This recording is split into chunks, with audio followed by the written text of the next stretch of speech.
I don't know how Eddie expects me to dance to this music. What is this? I guess it was for the drama.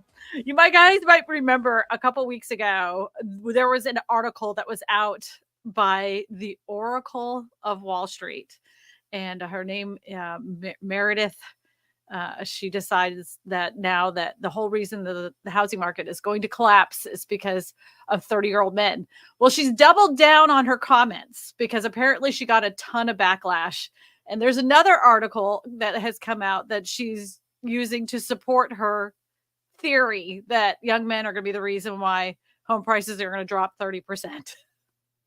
But you know what? I'm not a young man. So I think the right thing to do is to have young men on the stream. We have my favorite young man who's a lot younger than me, Matt Kelderman from Texas on the stream, the DFW area. Woo! I love the sound wave from Eddie. It's so good. What was that now? I love the sounders from Eddie. They sound so good. There's little drops in there. It's like just so great. Yeah. Well, Eddie's getting fancy now. You know. I know. Eddie's getting fancy. We may have another guest, a surprise guest, another young man that could weigh in on the whole thing with 30% of men are going to cause, or 30% home prices are going to drop because of young men. I have a poll out there. We're gonna look at the poll in just a little while, probably about halfway through, just to see how other people feel about it. But one thing I don't know if this happens to you, Matt. Everybody needs to know this in the stream. So I just had some weird thing happen to me. On my Facebook business page, somebody said that they were employed by me and they're running a scam using my name and saying that they're my employee.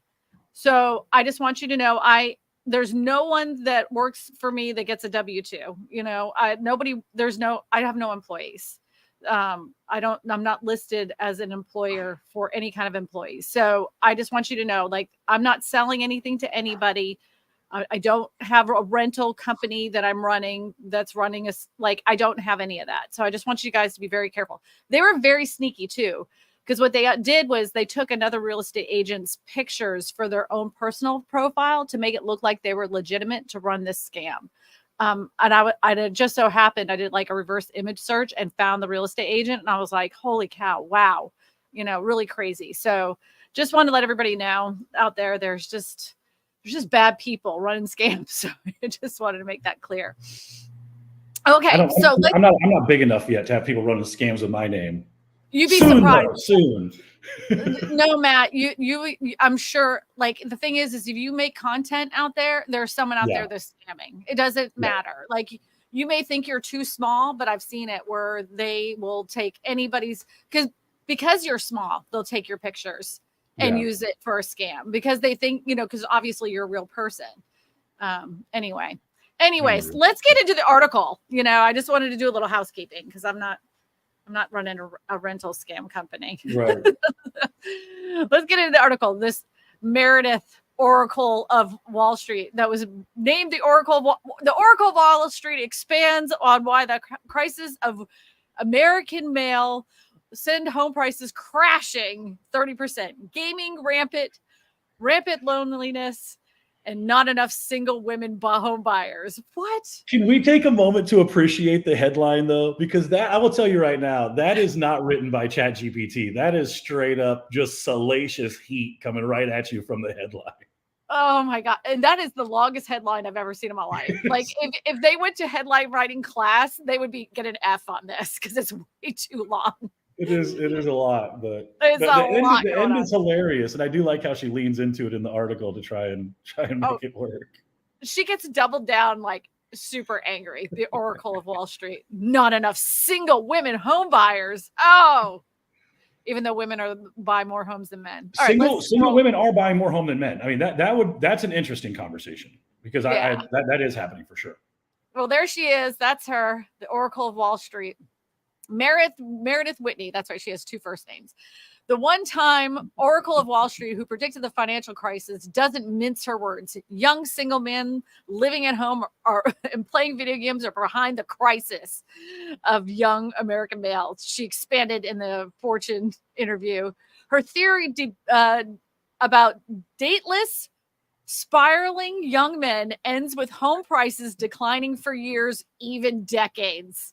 Whitney sees home prices falling 30%, but it's not the end of the world in her mind because of how much prices have went up during the pandemic, fueled by the housing boom. There's so much equity stored up in American homes. There's no collateral from it. People then on paper are worth less than they were.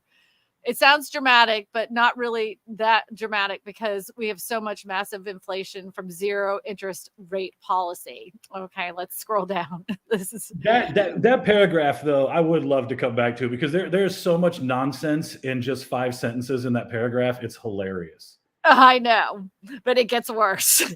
It gets worse. As of last year, almost 40% of homeowners were mortgage free, meaning that they own their home outright. They'd probably be upset to see their net worth fall that much. On other than the hand, who missed the mark and didn't buy a home before the run up in prices during the pandemic might be happy. But let's go to the premise of young men. A lot of young men are single. More than 60% of men under 30 describes themselves as so unattached in a survey conducted by Pew Research. Whitney referred to this analysis in her thinking. A aforementioned study also found the share of single men in the country looking to date or be in a relationship has declined since 2019. This is when it gets really stupid, which Whitney alluded to the emphasis of that portion of young men, single men, having had less in the past year and not doing some doesn't seem bothered by it because they're not, getting freaky. They're not bothered by it. More men living at home with their parents for longer in 2016 found in a report found young men were more likely to live with their mom and dad other than a partner. Okay, so let's get it. There's still more to this article. We're going to come back to it, but I want to talk about what you want at the beginning here. This woman what is she drinking? All right, you go ahead. Well, she starts with just talking about the home prices falling 30%, but that not being dramatic. It's like, yes, it would. And if it came down 30%, that would be terrible for a whole lot of people, and they would be upside down their mortgages, and that would be awful. Uh-huh. I kind of understand where she's attempting to go with there's been such a huge run up in equity, and maybe that's true.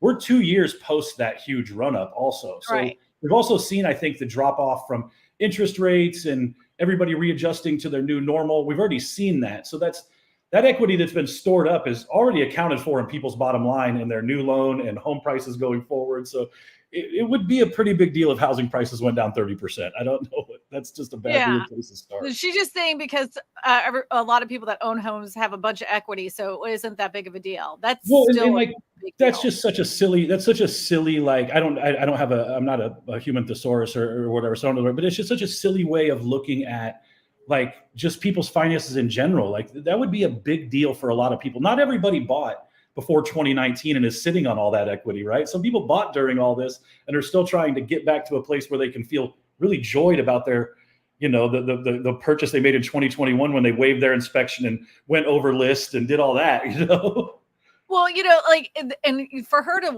waive that off is not a big deal. If you people have stocks, people have Bitcoin, all those things. When you see your investment go down 30%, whether it's a house, stocks, a Bitcoin, buying land, anything, that hurts you. Whether and it wouldn't happen in a vacuum. It wouldn't just happen to real estate. If real estate markets started dropping like that, it would affect so many other like aspects of the economy. So it's just, I don't know. She's just writing an article. Yeah. Okay, Eddie. Now go back down to where we were in that article because she's I don't know what. I think she's just so out of touch of reality. Well, she talks about this. Yeah, she talks about this silver tsunami thing here in a minute too, which I've heard this from a few people. We've already gotten this because this is where she talks about they're not getting physical. So where does that stem from? In the mid 2000s, video games in Whitney's mind have an ability to feel like you're gaming with a group of friends in or community. but you're really just home alone, she said. And so socialization of young men really started to break down significantly around those times. Does this not sound like we're going to blame rock and roll music for the spike in violence? Is the same thing they said in the 90s. I mean, like, this is so, it's yes. This is so get off my lawn. It's ridiculous. Yeah, according to Whitney, gaming went up. So did Malice, noting that despondent and rampant loneliness among men. In a recent note in her advisory group, the gaming explosion has driven by technology improvements and the growing popularity of gaming and the iPhone coincided with a poor job market. Combined with those forces, have created a cohort of young men who do not know how to socialize. In her view, gaming and social isolation are some of the vicious cycles that lack in real social contract, creates a sense of social unease, making real social contact more uncomfortable. So she's saying because boys play video games and they don't go outside and talk to people, they can't meet women, so they're not getting their freaking on. So now home prices are going to drop 30%. Well, and it's please go. To me, she's like literally out of her mind. Last year, analysis found that 65% of Americans played video games, and that equated to more than 200 million weekly players. In 2015, the research found that 77% of young players played video games. So 65% used to play now. And then in 2015, 77% played. More than any other demographic. She said something similar before, only about sports betting. What is her thing against men? She really focuses on them being the problem. I think what she's managed to do here is she's taken a couple of stats and trying to mush them together to make a point. I absolutely agree. In general, like in-person socialization changed dramatically in 2007 when the iPhone came out and we started living in apps and all of those things. Video games, I've had LAN parties with my friends in the late 90s and early 2000s playing Halo with a bunch of TVs connected. Guys have been getting together to play video games for a long time. What it seems like she's trying to do is talk about kind of this culture we have of men not being the same as they used to be, right? In the sense that they're much more comfortable. People date online now, and we've all seen the videos online of women want this, so men are like, well, if I'm too short, I'm not going to date now. Like there's this whole culture, like dating culture, that's bizarre now between men and women. And she's taking these stats and trying to smush them together. Now, women have killed it on the grown-up decisions compared to men over the past 15 years when it comes to finances and home ownership. There's no doubt about that. Single women in every category are beating single men. But she's using those two things to kind of push it together to make it seem like men are playing video games, so they're staying at home with mom and dad and not paying bills and don't want to get out. Like I just don't. Her logic is a little silly. Well, you made me think of something though. It says, unless you create a household, there's no reason to buy a house. I think maybe if you really think about that, men think of buying a house because they want to have a family and kids. Women buy a house because they want to own a house and they want to build a garden, and they don't care if they have their dogs and their cats, and they just like that stability of owning their own home.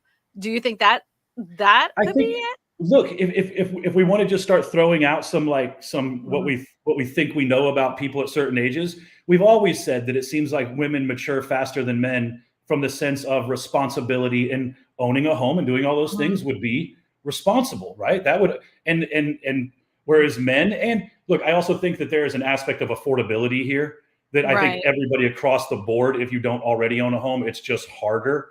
And if you have somebody who has this failure to launch situation because they don't leave home, or maybe their parents praise them a little too much, whatever, and then they're staying at home longer, I think you have a generation of that on top of men kind of launching a little bit slower, and dating is way different than it used to be. So yeah, this desire to go out and get married is happening way later in people. I have a conspiracy theory. I got to find my hat. Oh no. Oh, hold on. I got a tinfoil hat somewhere. Yeah. All right. Here it goes. Maybe this is all a distraction. maybe they're trying to offset the fact that they know that in a couple more years that institutional investors are going to be buying up more and more housing. So when the statistic comes out, there's less people owning homes, it's being bought up by institutional investors. They're going to blame it on young men who will have this failure to launch. They're going to say, well, it's not our fault. It's because they don't want to. They're lazy. Maybe it's a distraction. Like they're putting these articles, these little seeds out there now, so that later on they can say, see, we said it back then. This is what happened. And look, I think these things right here have absolutely rewritten our brains in a way that we are going to struggle to ever come back from, right? Like try actually putting this down for a couple of days. Everybody is addicted to this thing in some form or another. And I'm so embarrassed. You and I see it in the comment section all the time. Your comment section is beautiful today, but we see it all the time. People will say and do anything behind this, right? And unfortunately, we live in a society where headlines like the one of this article will get the most attention. And we're less inclined to go out and meet people. We're less inclined to talk about things. We're less inclined to meet somebody in a social situation, have a real conversation with them. There's just a lot of stuff. And Debbie's right. I don't think anybody wants to do that. Man or woman wants to adopt somebody and just put them on the payroll, right? I mean, people want to be in a relationship with an equal, two people contributing. And I do think that's happening less and less, Yeah. That's a whole other cycle. That's probably not even for this type of content, but I think there's a lot of stuff going on there. Right. All right. So it says still household formation and demand for housing is only one part of the equation. The other has to do with the silver. Oops, Eddie, silver tsunami, a metaphor for the aging population, really baby boomers in the housing world. There is varying predictions regarding the silver tsunami, but it all essentially boils down to more supply. Whitney, toward the end of last year, said 51% of people over the age of 50 are set to downsize to smaller homes. This is another really bad take. I'm going to get to that in a second. Citing AARP reports at a conference that would bring more than 30 million housing units to market. Separately, a recent Freddie Mac analysis revealed that 9 million homes were set to come on the market in the next decade as baby boomers age, and would suggest wasn't going to really disrupt the housing world. They have been hinting at this silver tsunami since I have been in real estate. They had said that baby boomers were going to, get rid of all their real estate. They were going to move to Florida and Arizona. And we were going to see record amounts of homes hitting the market. And they said it was supposed to start almost 5 years ago. That never happened. What happened was, it surprised a lot of analysts. The trend was they couldn't afford to move anywhere else. They decided to retire in place, age in place is what they're calling it. Because of the fact that not only did home prices go up, there is a lack of supply of affordable housing, smaller housing for them to move to. Yes. And then on top of that, they have medical costs that are way higher than they anticipated. So the whole idea of selling their house to move to something else isn't in the cards. And it's certainly not now with the higher interest rates, lack of supply. They're not going anywhere. Why would they? They're going to age in place. And then I don't know if you know this or not, but some healthcare facilities for the aging parents, you sign over your house. To the I've always wondered how it possibly works. Some of these numbers that you have to pay monthly to have, like in some of these retirement homes, wherever we call them nowadays, I don't know how people would afford it. I did read an article in preparation for this, and I don't know how it was because I did not verify it, but they said the silent generation, which is the generation before the baby boomers, there's like 31 million of them, right? And obviously they're above 80 years old, right? So it's it's an older demographic. But they're saying the baby boomer generation, there's something like 70, 80, or 90 million baby boomers that are aging into this. That's why you see this explosion in people building these facilities, right? I have a couple of guys that I do some other businesses with that's what they invest in those and build these retirement home, care facilities. And that's everybody's banking on this being the wealth driver of Gen X is baby boomers aging into these facilities, right? I just don't think I think there's two things happening. One, I think baby boomers are way healthier than the silent generation in the sense that I don't think they're going to be aging into homes where they're going to need care. at the same rate that some of these other people did, right? Mhm. And the homes hitting the market, to me, that doesn't seem like a realistic thing to have happen. I've seen a couple people in the comments, and I've talked to people. They're like, I'm not selling my home just because I'm older. I can still care Right. for it. It's paid off. Why would I sell it? There's nowhere to go. I think the thing is that if you took patterns from previous, years, it was very common for someone who lived up north to, you know what, I'm just going to go ahead and sell my house and move to Florida, but then Florida was very affordable and they could buy themselves a really nice house with the equity that they got from their pretty much quaint little house in New Jersey, right? Mm-hmm. They sold it for like twice that amount. Now they have this equity to buy pretty much cash in Florida, which drove up the prices in Florida. That doesn't exist anymore. That world has disappeared. Yeah. And so I think that's downsize to the Midwest, right? Because that's your only option, honestly. Like you would have to go to the parts of the country where the prices are still affordable. And I don't think that's where people are retiring to just because prices have shifted, right? Right. Well, Florida did a right thing, which was build the infrastructure for the people that were coming in. So there's plenty of hospitals, healthcare facilities, radiology. I mean, there's so many things for an aging person to get medical care. You're going to go to the Midwest. Nobody's going to drive an hour to get to a doctor, No. Let's be realistic.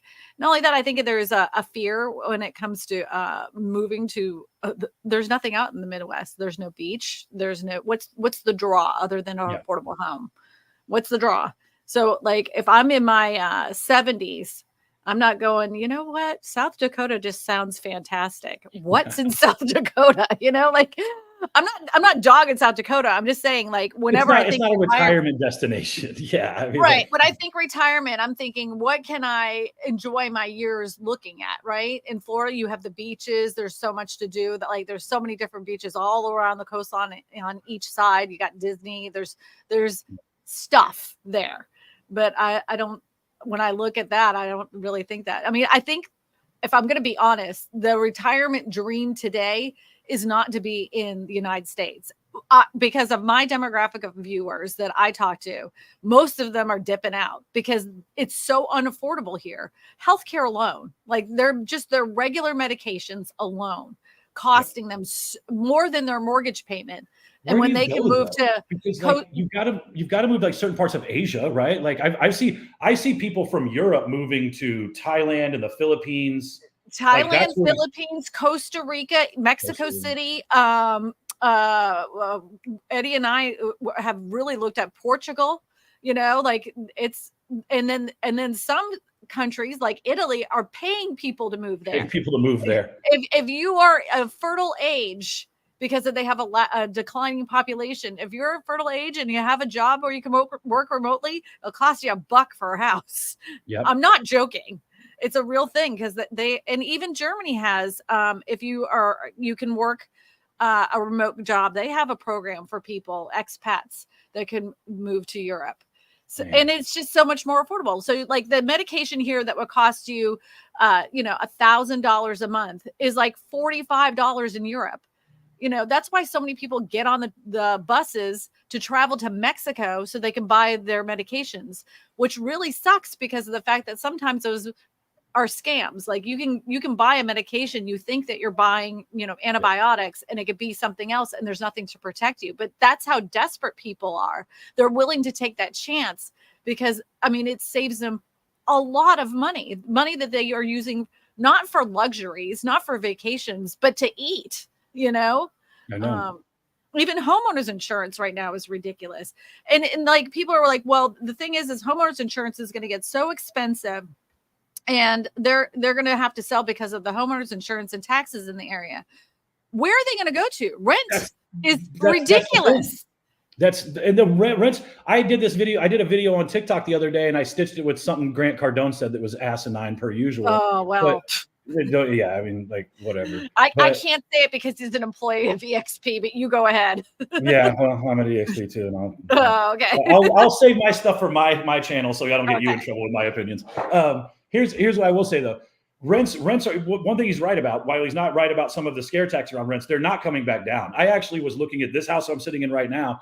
because I was looking around at our neighborhood. We really need one more bedroom, but it's like we can't find one. So I was like, is there a scenario where we could piece together a sale and a rent type of thing? Anyways, I was looking at it. I would not pay the rents in my own neighborhood. I would not pay what this house is worth right now for this house for rent or anything, right? And people are being forced into this deal where now rent for a house or a nice place in parts of Dallas is $2,000, $2,300. You want a single family home in an area with nice schools, you're paying $2,500.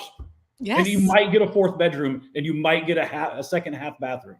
You know what I mean? Like it's crazy. And that is a lot of money. If you had told me 10 years ago that my rent would have been $2,500 just to rent a place, I would have been terrified of that.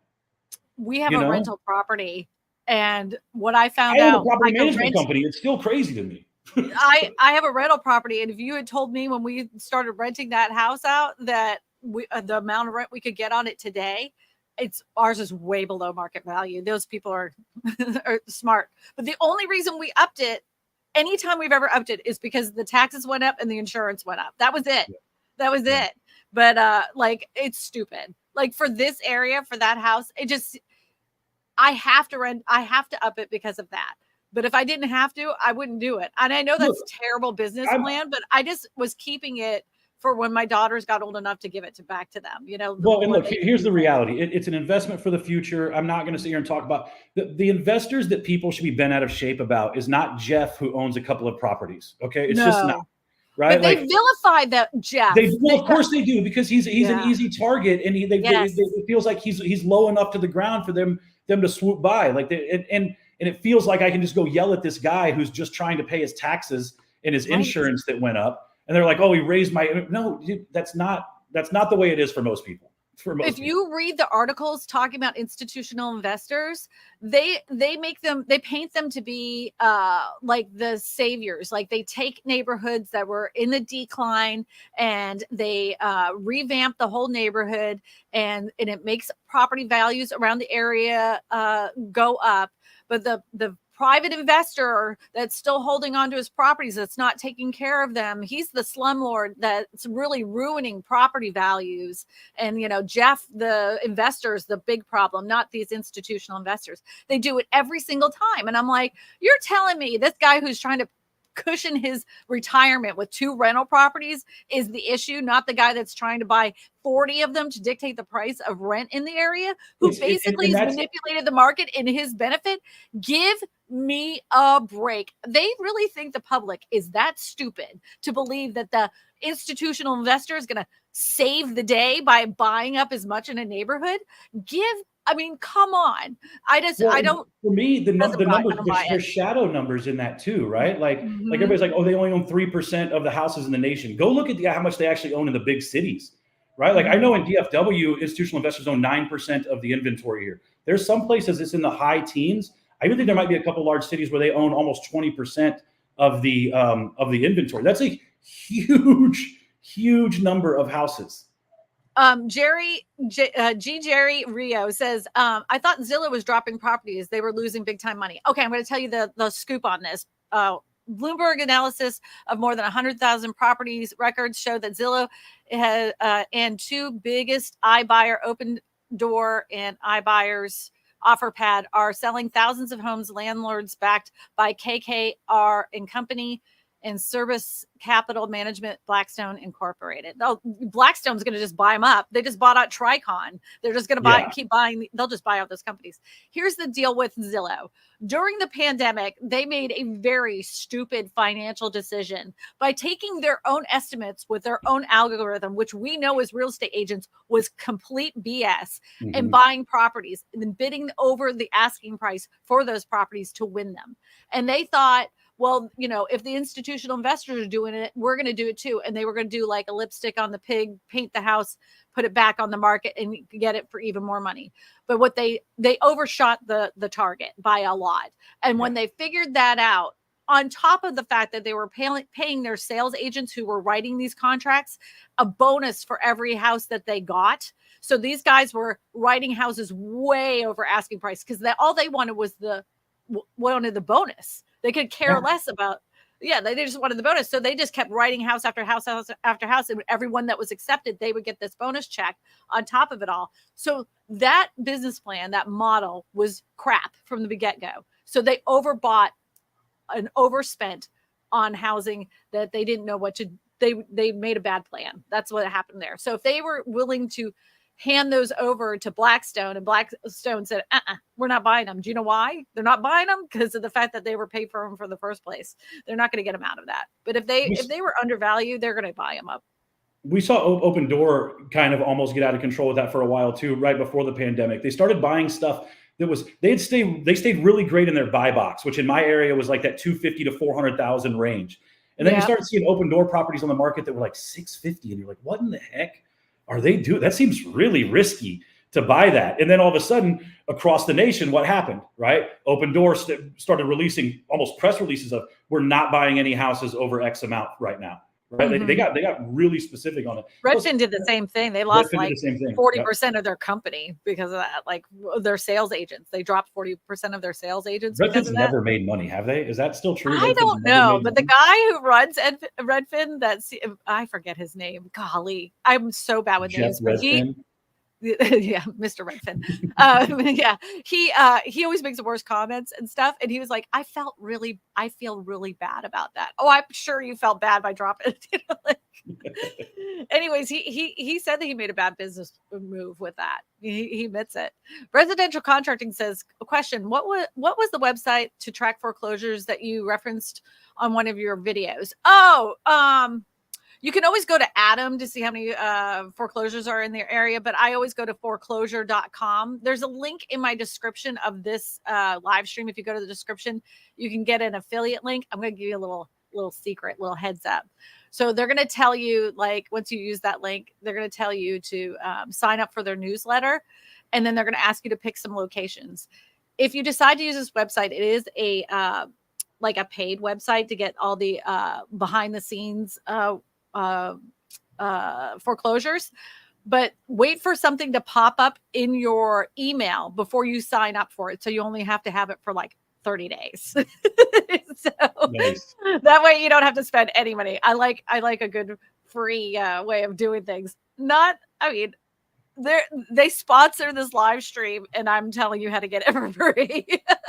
I wouldn't say they sponsor. I just have an affiliate link for them. It is a great website because of the fact that it's foreclosures that you do not see on Zillow and Redfin and all those other ones. They're not listed on the MLS. They're through auction houses. They're through banks, and it is a very good website. I highly recommend it. Foreclosure.com. Now, if you're looking to do it and you're not buying it as an investor, you can go to HUD Home Store. I think it's either .org or .gov. I can't remember. I always screw that one up too.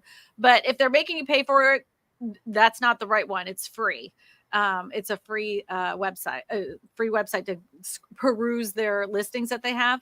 And the first 14 days that you make a bid on an offer, they cannot be overtaken by a institutional investor. They're looking for owner occupants. They do not want institutional investors. And even if the institutional investor came in with a higher bid, they would go with yours first because you're going to be moving into it. So just a little FYI, little rattle off again. I love, my favorite price is free, so I like to share my free stuff. HUD Home Store is great. I've done a few deals off of there for clients. Right. So, but you have to be a HUD Home Store agent with your office has to be registered with HUD in order to get it's an NSAID number, I think is what it's called. Maybe I'm wrong. Anyways, you have to have a specific number to be able to put in there. Not all agents are certified to sell HUD foreclosure homes, but literally if they say, well, I'm not certified to do that. If they have 10 minutes, they can be certified to do it. As long as their office is certified, that's fine. You can certify yourself as an agent. It's not that big of a deal. Here, Eddie's pulling up the website right here. Look at you. Thank you. He's on it. I know. He's such a good dude. He's such a good dude. If you guys have any questions, please put them in the chat. I was hoping my secret guest was going to come on. It was another young man to give his opinion because he's like, I'm a young man that plays video games. I'm like, you should come on the stream. You should come on the stream. The whole thing with this woman is that she makes these outlandish predictions a lot. Like, I don't know if they're paying her to say these things or they're just throwing her name on there and then she gets a little kickback. The whole thing with the being named the Oracle of Wall Street, she didn't even name herself that. Bloomberg did. Oh, I'll say that seems like a name she gave herself. I really honestly thought she did. I went and looked that up. I'm like, well, how did she get this name? I literally dug back into all these things and it came from Bloomberg. Bloomberg named her that. Jeez. And the thing is that her prediction came out after 20 other experts, the ones that everybody knows were the ones that predicted the housing market failure. Hers came out afterwards. And she's like, well, I kind of think that this is going to happen. I think that we're going to have a problem. It's such a silly thing to approach too, because there is a real story there, but I think the real story is single women home ownership is up so much. And I know, again, it's not as catchy as a headline, but why not talk more about what they've done in order to increase ownership as opposed to trying to pull something out of thin air around video games that's causing men to stay at home? I don't know. It seemed like she was men bashing pretty bad. Whatever. Question. Do you think it's a millionaire moving to the U.S. from other countries because it's unstable there and buying up houses that makes up the prices go up? I think the main reason why home prices have gone up, and I'm not even, this is pretty evidence-based, is we don't have enough homes for the amount of people that want to purchase them. And we haven't built enough homes for the amount of people that have wanted to purchase them since the last housing crash. We had an oversupply of housing that was happening during the last financial crisis. And that's what made home prices then tank to the ground, because subdivisions full of vacant, empty homes that were brand new were sat there and nobody was purchasing them. A lot of home builders lost their rear end then. And when, they were like, fool me twice. No, they're not going to do that. So once the, financial situations got better, home builders were like, we're not going to build 1,000 homes, but we know we can sell 150 homes. And that's all the houses we're going to build is 150 homes. We're going to maintain this and not, overbuild ever again. And that's what happened, and that's what happened. And we haven't seen them catch up because they're still sticking with that. You can go to any builder right now and ask them when they're going to release more inventory. They'll have a date for you and everything. They know exactly. Yeah. They own the lots. They're just not building nearly as quickly. Well, some of it though, some builders I talk to say that, well, I'd love to build more and faster, but I don't have the crew to do it.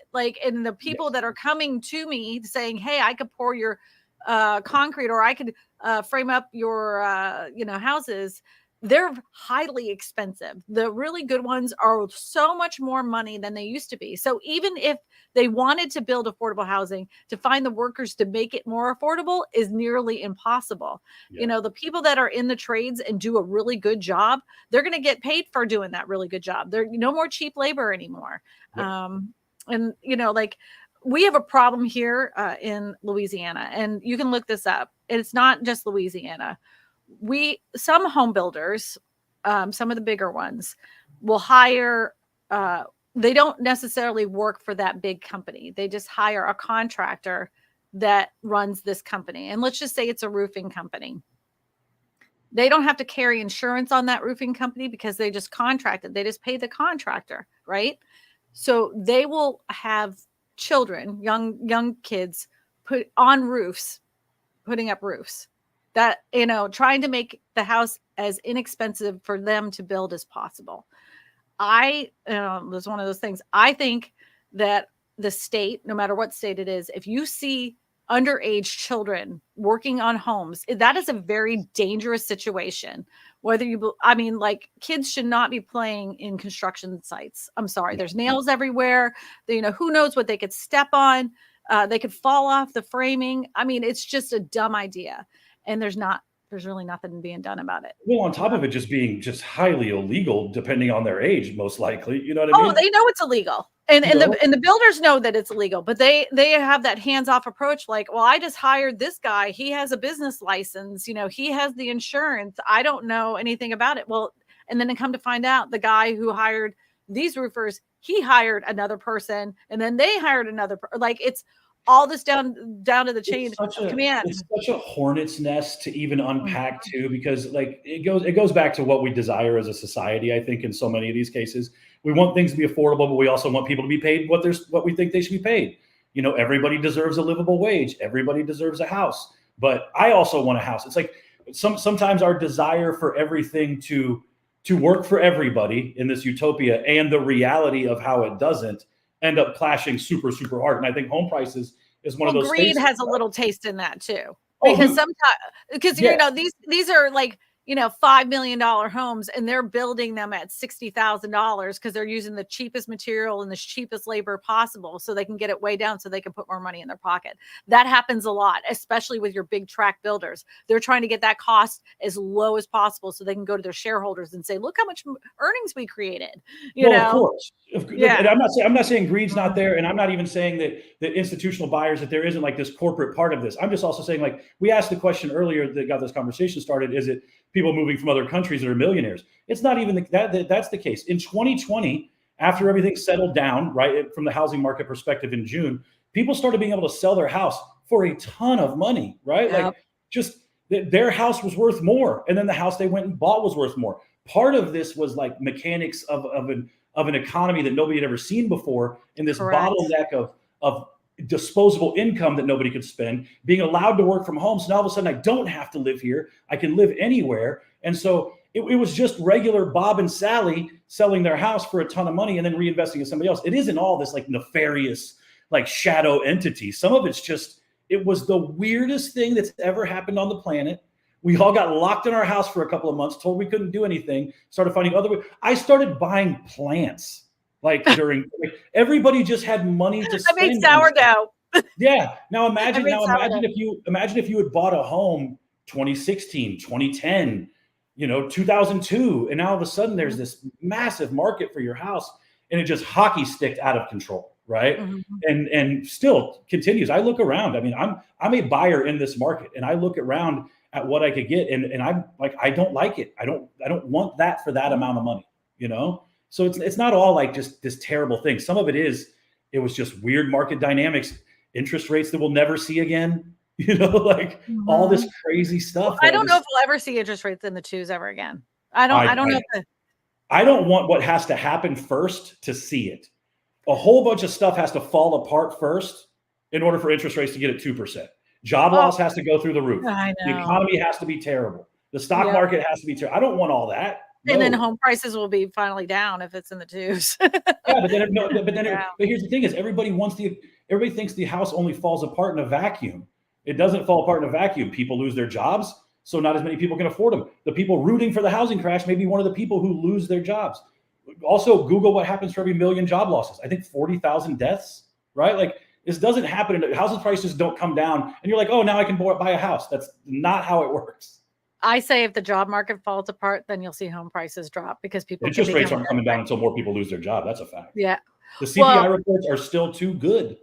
I know. And if anybody lived through that time to watch people lose their home and they're such desperate situations, it was awful. It was awful. Like people are crying. I remember just sitting there. People's lives and marriages and families end over that stuff. It's not. That's what I was being sold. It is entire familial ecosystems crumbling to the ground. It's horrifying to watch.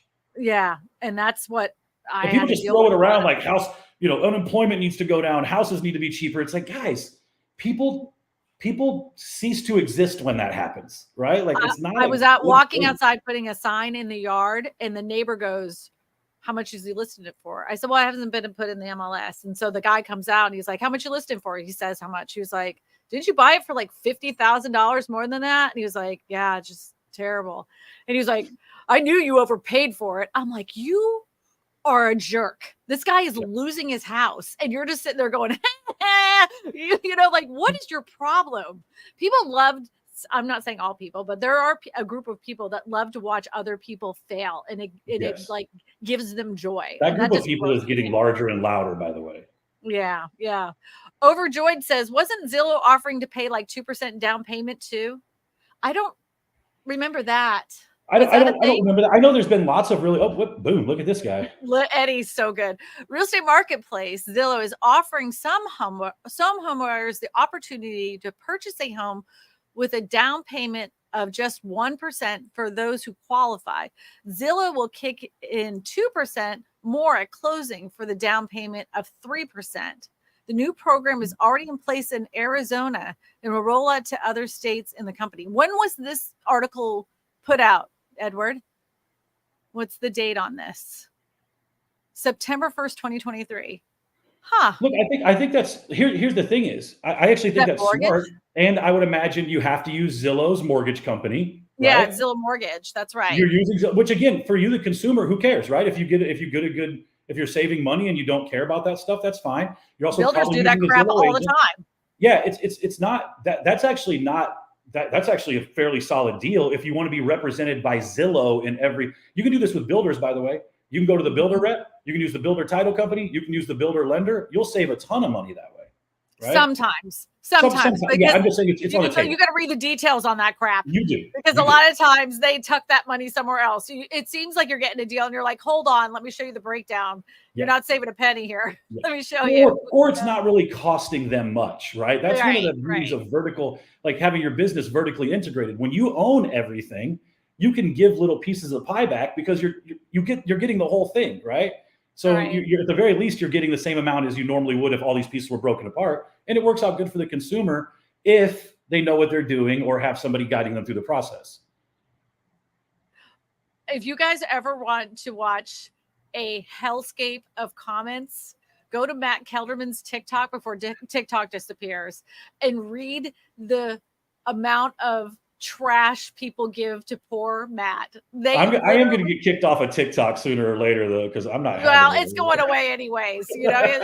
In 6 months it won't even exist. So don't even worry about it. Eddie Royale says, "Should I keep my old home and purchase a new house in Dallas, Texas?" He's asking you. You're friends with him on Facebook. I know. Eddie came to me from this show. This is where I met him. Yeah, because of the bullet train coming to Dallas to Houston. Do you think he should get rid of it?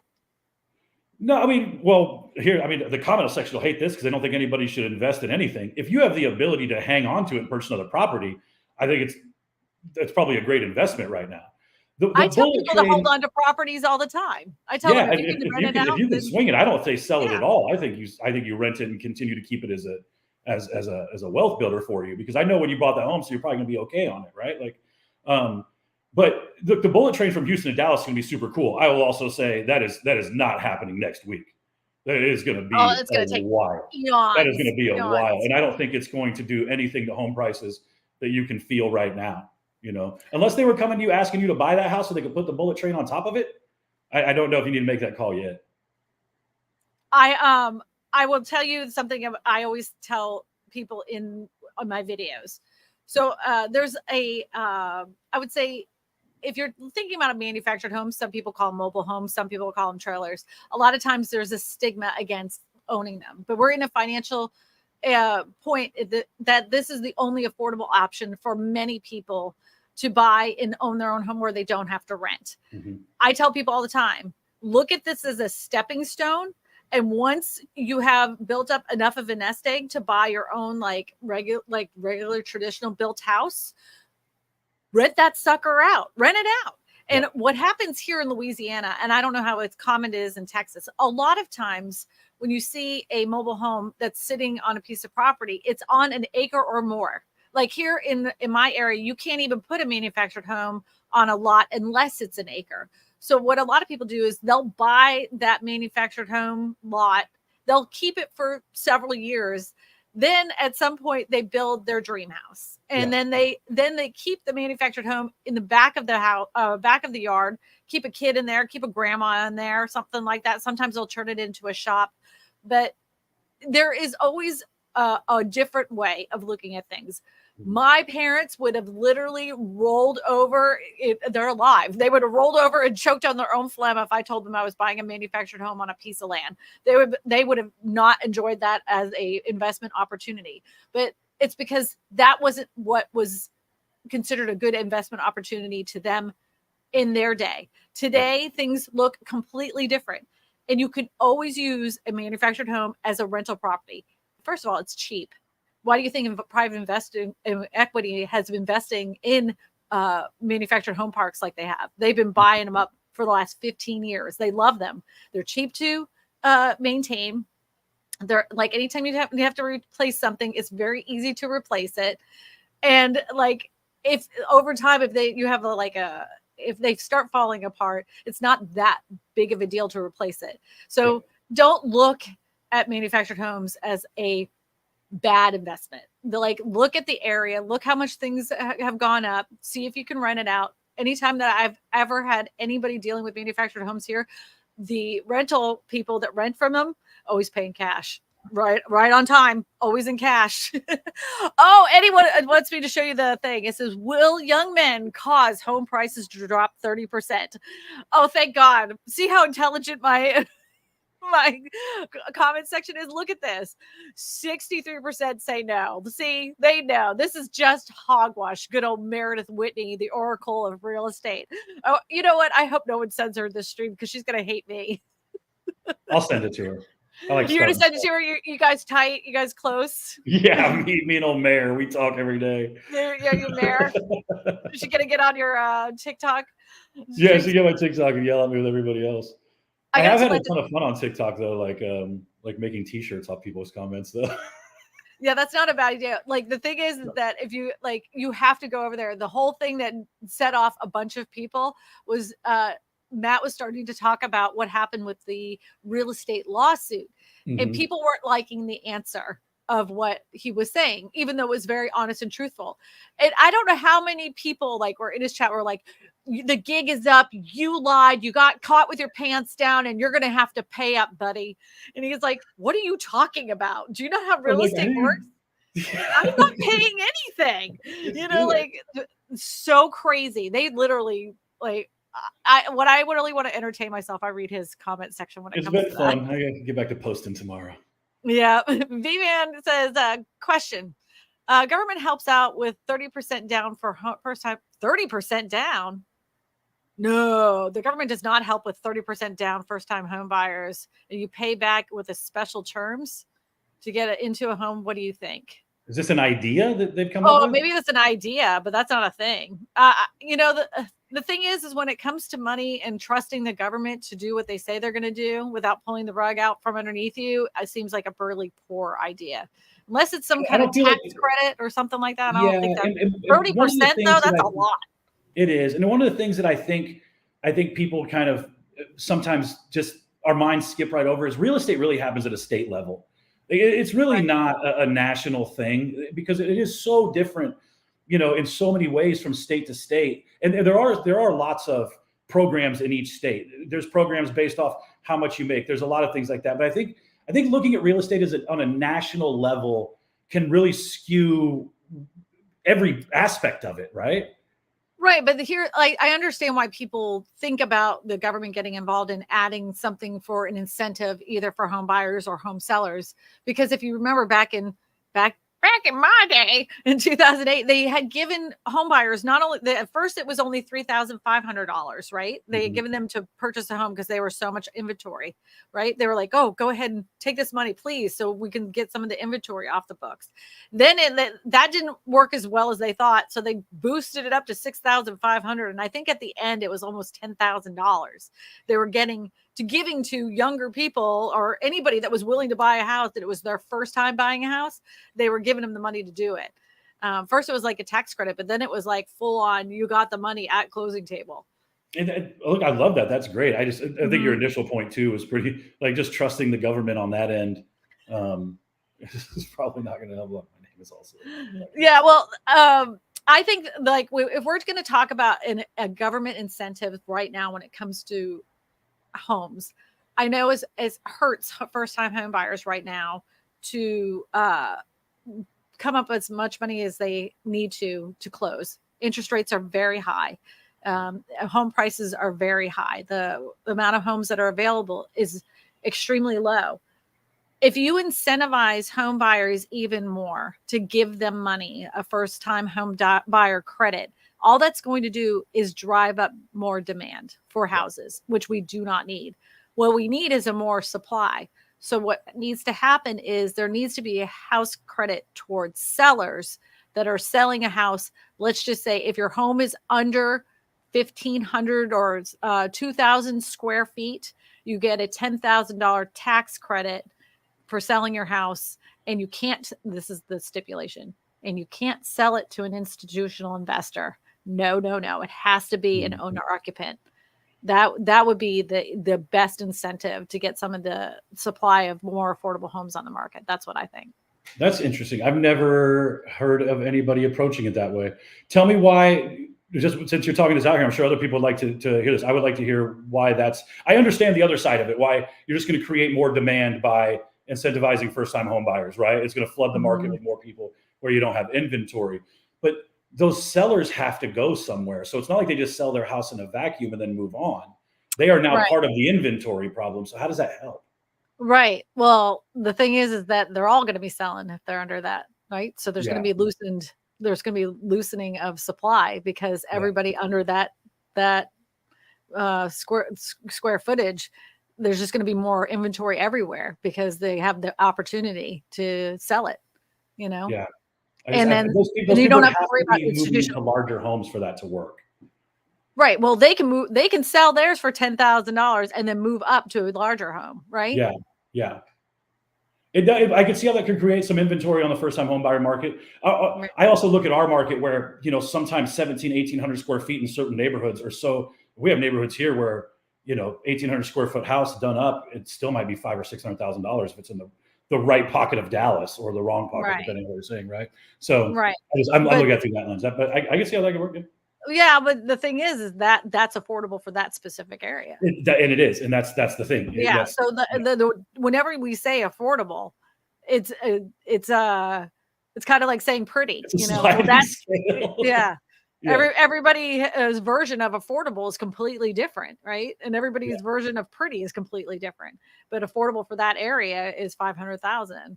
Affordable for Los Angeles is anything under 3 million. You know what I'm saying? Like, yeah. Anyways, I just think the thing is that if in like Los Angeles, it probably wouldn't work because $10,000 is not going to be anything to make them kick their can down the road. You know what I'm saying? Like they're not going to go anywhere, not for 10 grand. But in areas like it could incentivize people in Austin. It can incentivize lots of people in Dallas. It definitely would in Louisiana. So this kid right here has a question. That's a screen name. Question: could appraisers have reined in pricing by not going along with the sale value instead of used a equation market sale to the lowest average income in the area? That's not how appraisals work. If they did that, they could get sued because they didn't follow what they were taught to do as far as appraisals is concerned. They can't. They can't I used this calculator and that's how I came up with it. They can't do that. And home sellers aren't our villain here, right? Like I think there's just so much. There's like, I'm not saying that's what this person's saying. I'm thinking like this is just it was unprecedented circumstances with interest rates and all of these other things causing this rocket fueled market that has now just put us into the continued shortage of homes of what you're talking about. If appraisals can't include things like commissions, if we're saying that they don't, which I'll have an argument with that about somebody all day long. But if appraisals aren't supposed to include fees or anything like that, and they don't, then they have to live on their own merit, which is just what the home sold for, right? So trying to use certain equations or basing it off lowest income, I think that said income in the area. It would be screwing over people who why should somebody else be hamstrung by staying in their house for 20 years and making a decision to sit still, right? Why should they be hamstrung from getting all the possible equity that they can, right? Is that also going to benefit the person who only owned the house for 2 years, but they owned it during the exact right market? Sure. But I don't think handcuffing the market makes any sense. I concur. I know you and I kind of disagree on this a little bit. I'm not fully like free market guy, but I also think there's just hidden. It's great to talk about taking down the institutional investors, but then also there's a shadow side of that that exists, I'm sure too. So I don't know. There has to be some checks and balances, in a lot of things that have been taken over by the private sector. They have literally run it to the ground with greed. Agreed. The problem that we have is what's supposed to save the day is government, but government is paid by and sponsored by your local Amazon. It's not the same, like there a lot of things that get passed that you're thinking, how in the hell did that get passed? It's because they paid for their campaigns in order for them to get reelected, because they vote the way that they want them to vote. We're in tough shape. It doesn't matter what aspect of our economy that you look at. There's some lobbyists that's paying for a campaign to get voted in a way that the private sector controls everything. That is my conspiracy theory that I will die on that hill. I don't even know if it's that much of a theory at this point anymore. I mean, we absolutely know that people are voting. People are voting with their wallets. And I mean, politicians are voting with their wallets, right? Right. I mean, like the insider trading alone on both sides, like it's amazing. If you really want to make money, and Nancy Pelosi's husband is a better trader than Warren Buffett. Right. What? Exactly. 100%. And I would like to do this for a year. Just literally follow their trades, like just follow their trades for like a year and see where I come out. Oh, you'll make a lot of money. They do it on TikTok all the time. There's a guy that does this. But the other thing is they made an example out of two people from Georgia, because they got caught because they were investing in all the medical supply stuff right before the pandemic was announced, right? And they were like, oh, well, this is a little too obvious. And they made an example out of them and kicked them out of Congress. Like, yeah. We should not allow our government to invest, like especially senators and people in the House and congressmen. They should not be investing in Wall Street, period. Like there should be a freeze on that. That's insider trading. Anyways, but we need them to vote on that for that to stop. Do you think that's going to happen? we need them to vote on themselves to stop doing it. Yeah, exactly. If I need to relocate to a different statute for my work, if I need to relocate to a different statute for my work and will rent, would you suggest I keep the current home as a primary home and rent it out, or sell it? It's in California. Oh, a different state, not statute state. Okay. Yeah, state. Yeah. I'm a big fan. If you have the ability to maintain that property, I'm always say hold on to your asset as long as possible. I mean, if you can do it, you're going to have a pretty big return on your investment by the time you retire with a piece of real estate. The richest people in the world got rich, most of them through real estate. So I would hold on to it. It would be hard to keep it as your primary. I don't know if just to like in the state of Texas, if you were renting it out and then you owned another home, because we're a homestead state, you would probably, if you could keep your most expensive asset as your primary to keep your taxes down, then sure. But usually when that house is rented out, it's hard to keep it as your primary after a certain amount of time. So, I mean, I think about that in your decision, but yeah, like we said earlier, I'm always a fan of holding on to any real estate that you currently own and can afford to keep. If you need the equity from it to move somewhere else, then I think that question answers itself. I concur. I always say if you can hold on to it, save it. Like the game I love to play is I love to pull up all the old houses that I've grew up in over time, right? I like it and see how much money that my parents would have earned if they had kept that house, right? And it's amazing. Like their house that I was born in Pennsylvania, so I got to visit that house and how much it had gained. So it was like $400,000. Then the house that they bought in Atlanta, Georgia, they had bought it for like $250,000. It's like $787,000 now, like this ridiculous amount of money. And like all those little houses along the way, how much equity they would have gained on top of it if they were able to save that house. It's wild. There's still some small places. I looked at my grandparents' house. That they had changed hands a couple of times since 2014, and somebody bought it a couple of years ago in Marshalltown, Iowa, the house that I grew up in, and the guy bought it for $47,000. Oh, yeah, but it's Iowa. No, it was it's middle of nowhere, 25,000 person town, not a lot going on, but it's $47,000. I was like, all right. Yeah, well, maybe that's where people are going to retire to, according to the Oracle. Yeah, I guess so. Wall Street. The Oracle. Yeah, big supply of elderly going to Iowa. Wes says, what percentage of retirees do you believe are staying put rather than downsizing? Oh, I'm sure there's an article for that. Oh, look, I need to look it up. In one recent survey, Redfin found that over 3/4, 78% of older American homeowners, ages 60 and up, are planning to stay in their current home as they age. Meanwhile, about 1 in 5 baby boomers are considering moving into a community with older people and having older people that are already have done so. You know what would help? My glasses. Smaller shares of baby boomers are considering moving in with an adult, moving to an assisted living facility, and moving in with friends. A lot. I'll tell you this too, and next week we're going to have Kyle Seagraves on here. There's a lot of elderly people too that are taking those reverse mortgages because they're staying in place, and that's what they're having to do. But moving to assisted living facilities, those people are the rich people. Like, honestly, because assisted living is extremely expensive. And if you want to qualify for government benefits in order to get it through Medicaid, Medicare, all that, you have to be broke. So that means they've either learned how to put all their money in a trust and waited 5 years before they went to assisted living, or they and I just found that out through a subscriber. Thank you so much for sending me that.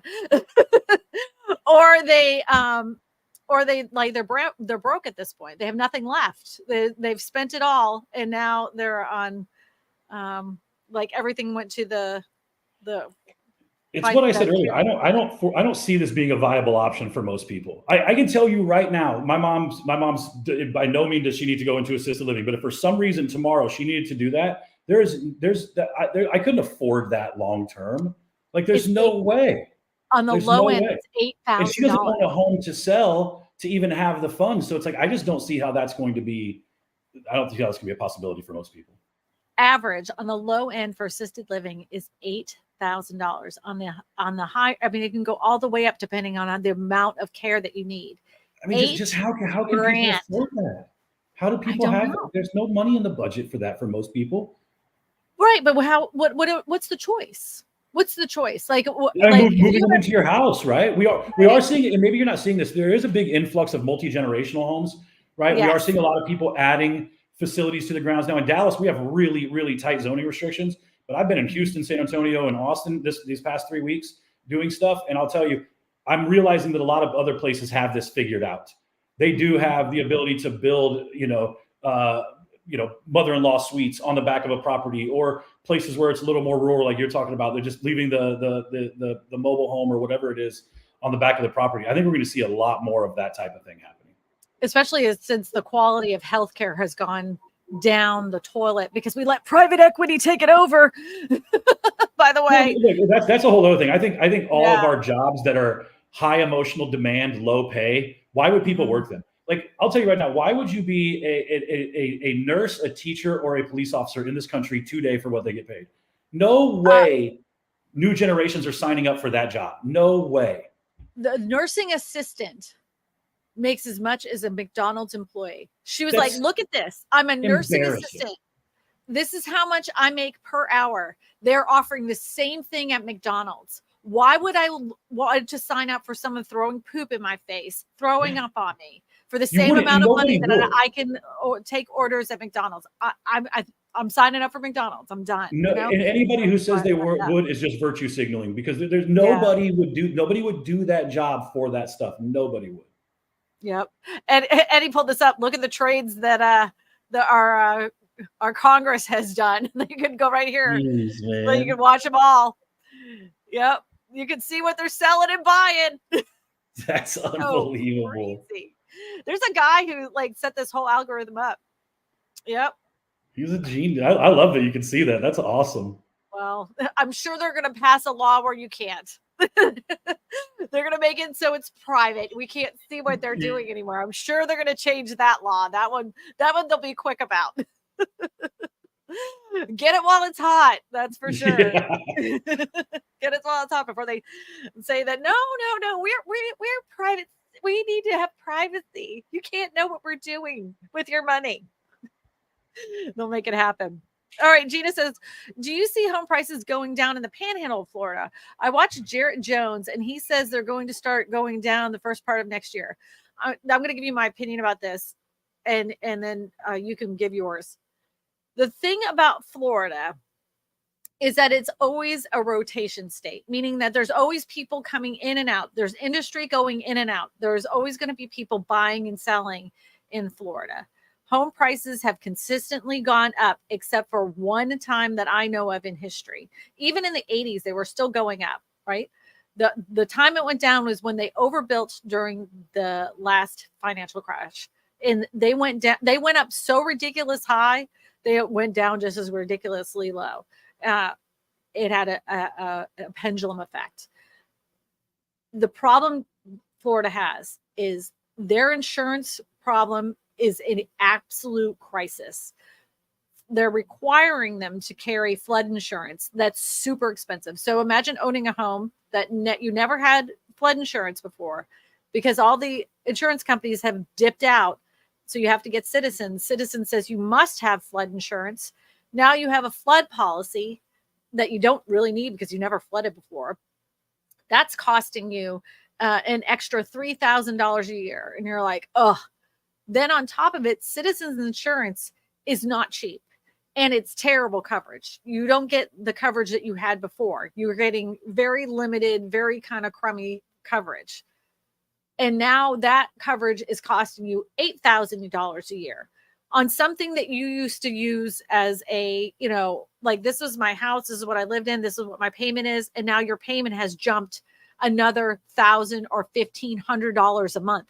Because of insurance. The knee-jerk reaction to this is that I definitely see more and more houses coming on the market because of it. You could probably see home prices reflected in a downward spiral trend because of the fact not many people are going to be able to afford that insurance or can even get insurance on it. I can see that home prices, not just in the panhandle, just anywhere around Florida where you don't have higher income opportunities, that you can see home prices come. That's my prediction. But I mean, again, this is my crystal ball. I love your analysis of that, because like I don't live in an area where flood insurance can really impact. There are areas where there's pockets that are in flood zones and they might kill a deal because you didn't realize it was there, but not a whole region where those prices are getting so expensive because they're getting hit so often with these claims. That, because I know there's insurance companies who have just completely left the state of Florida that don't even insure there anymore. Nope. Right. And so I never even thought about that flood insurance being the determiner for home prices going down. Well, here in Louisiana, we have the kind of the same issue, except for the fact that we've had a culture of buying flood insurance for years. So it's not a surprise payment that's coming onto the books. You always carry flood insurance because we're below sea level. If I don't know, half the state is below sea level. So if you're below sea level, you have flood insurance. It's very common. I mean, everybody has it pretty much. So that isn't the big surprise. The big surprise is how much homeowners insurance has gone up, especially if you're in that coastal area. Mine doubled. It went from $2,000 to over $4,000. But we're fortunate in the fact that a lot of underwriters, there's some underwriting companies that have come in here to save the day, that are like, no, these houses are not that high of a risk that they should be this much money a month. We're willing to take on the risk, especially my area. I mean, I'm outside of Baton Rouge. I'm nowhere near the coastline. Sure, we get our occasional hurricanes, but we always did. Sure, we get our occasional tornadoes, but we always did. So they were willing to reassess that premium, and I got a pretty good deal. The key is to always shop around. I was with Progressive, and now I'm not. Yeah. And not only that, now I'm not. And even with my car insurance too, I was with Progressive on that because I was bundling in it. It was supposed to be cheaper. My car insurance went down, what was it? $300. my car insurance was reaching up to the same price as my mortgage payment. Because I got 4 kids, right? I mean, I got four family members. And even though my car's paid off, Eddie's car's paid off, and my daughter Sydney's car is paid off, we only have one that has a payment on it. Our payments were over $1,000. I'm like, how is that even physically possible? How is that even possible? I've never gotten a ticket. Never in my life have a ticket. You guys probably just go up as a risk every time you add somebody to it. They're like, if there's 4 of you, one of you's bound to do something. So we're just going to get this whole policy. They were, I mean, like, this was awful. So then we switch over to the new underwriter, and then now it's $700. I'm like, oh my God, I feel like we got a raise between our mortgage payment, our insurance payment, and the car insurance. Yeah, we definitely got a raise. My wife's amazing about checking those things for us. Suzanne says, when I buy a house, the taxes will go up to reflect the new increase, correct? Is there a way to keep the listed tax cost? She wants to know if she can, she bought it for $135. She wants to know if she can keep that assessed value at $135. No, you know what they do? The tax assessor's office, they actually put drones in the air, and they'll know exactly what you do to your property. So some states are non-disclosure states. So like Texas, for instance, the sales price is not disclosed. And you can sometimes, but what the tax man can see is they can see there's an event happen. They can see that the house has changed ownership, right? Right. And what they'll do is, especially if in our homestead state, in the homestead states, you can only raise the taxes 10% every year, right? If your homestead is on the home. So if there's a lull in the homestead, that's where they get you, right? So if you're buying it from an owner occupy and you're an owner occupy and it happens at a weird time of the year and you can't get that filed and then you go a year without your homestead on it, they'll slap one on you. If you're buying an investor Louisiana, property, homestead is you only do it once. As soon as you buy the piece of property, you file homestead and you never have to do it again. Yes, that is true. But when that transition between the old owner into you, if they catch you, if it catches at the right time, they'll just go in and be like, hey, we know homes in this area are 400,000 now. Your home hasn't changed hands since whenever. It's only tax value is 230. They're going to crank that thing up to 400, and then you're going to have to go protest the taxes.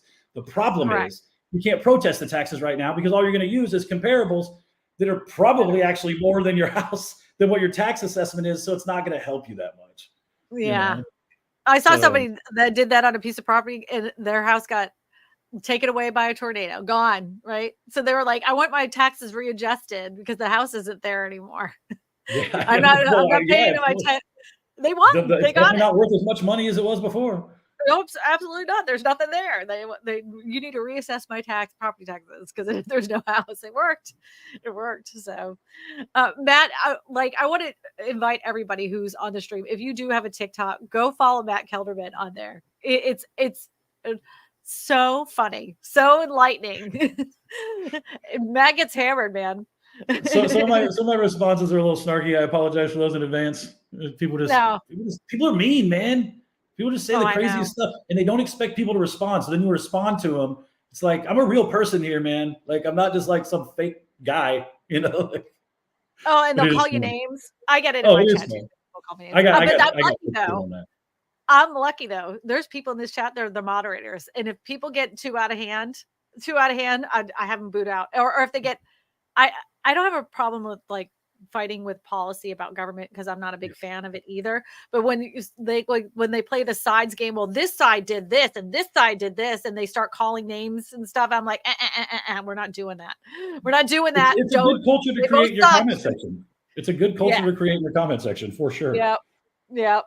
Sue says Medicaid rules vary by state, as it is a state managed plan that is funded by a combination of federal and state dollars. Well, I'm just not at that age yet, so I'm sorry if I misspoke about anything. I just going by what I've known and read. I'm sorry if I. Thank you for clearing that up for me. I'm sure it does. Just like anything, there's also homestead. The homestead in my state is completely different than homestead in Texas. Yeah. So it's always good. That's everything in real estate is market related. So whenever you have a question, even though the answer in your state would have been something else, and then you move to Texas and you think that you know the answer, no, just contact your local real estate agent. Yeah, because it could mean something completely different. Yeah. Charlatan Zimmerman says, question, does the assessment of the county take in risk for the floodplain? No, they're just following, in our area, they're just following the FEMA's flood map. Mhm. And then you have to get a flood survey, and then the flood surveyor comes out, and then they assess where you are on that map. And, you know, like they take in history and all that, where you are in that map. And that's what you pay. You have to get a flood certification, and that certificate is what you use to get the flood insurance. That's what you gotta do. That's it. That's how it is. Yeah, that's how it works. All right, Matt, thank you so much for being a part of the stream and being the young man that's going to make home prices drop 30%, according to the Oracle. I'll take care of it for you guys. Don't worry about it. Yeah. I got some video games to go play right now. Yeah, like Matt has a YouTube channel that he does absolutely nothing on. But if you really want to enjoy him, go find him on TikTok. And you know, Matt, you should start really doing some more stuff on YouTube now, because TikTok's going to disappear. And so you might as well. I know. Just do the same spiel that you're doing on TikTok on YouTube, dude. I could just go live and get yelled at. All right. Yeah, just go live and get yelled at. Just constantly talk about real estate agents, and then everybody else can mess with you. Here I am. If you guys need to get a hold on me, look, that's it. Hit the pink button. Just hit the pink button, put in your information, make sure you leave your phone number, and I will give you a call, and we'll talk about your real estate needs, especially if you're looking for a real estate agent like Matt in your area. You can also, if you happen to be a brand and you want me to talk about your brand, I may tell you how to get it for free, but you can fill out that form too. I may tell my audience how you can use their products for free, but you can fill out that form too. And if you want to listen to this as a podcast, you go to Real Estate for Everyone with Kristina Smallhorn. And this episode should be uploaded tomorrow if Eddie remembers. Sometimes he forgets. Thank you, Matt. Thank you, everybody, for being a part of the stream. If there's anything that you want to speak about next week, then you want us to talk about it, I will let you know we're having a mortgage lender on next week. His name is Kyle Theograves. We've had him on before. He's from Win the House You Love. And we're going to be talking about everything you need to know about mortgages, because I'm a real estate agent. I don't know much about the mortgage industry. So there are some new things that are coming out, and there is something that he wants to share with you that can help you with buyer's assistance. So I'm pretty excited to share that with you next week. Thank you, moderators. And thank you, Eddie, for helping us, man. You made us look smart. I appreciate you. All right, everybody, let's do a little dance out. Eddie, throw in some good music this time, like something a little more boppy. A little bit more boppy, man. That what you came in with was like kind of freaky. That was like, how was I supposed to dance with that?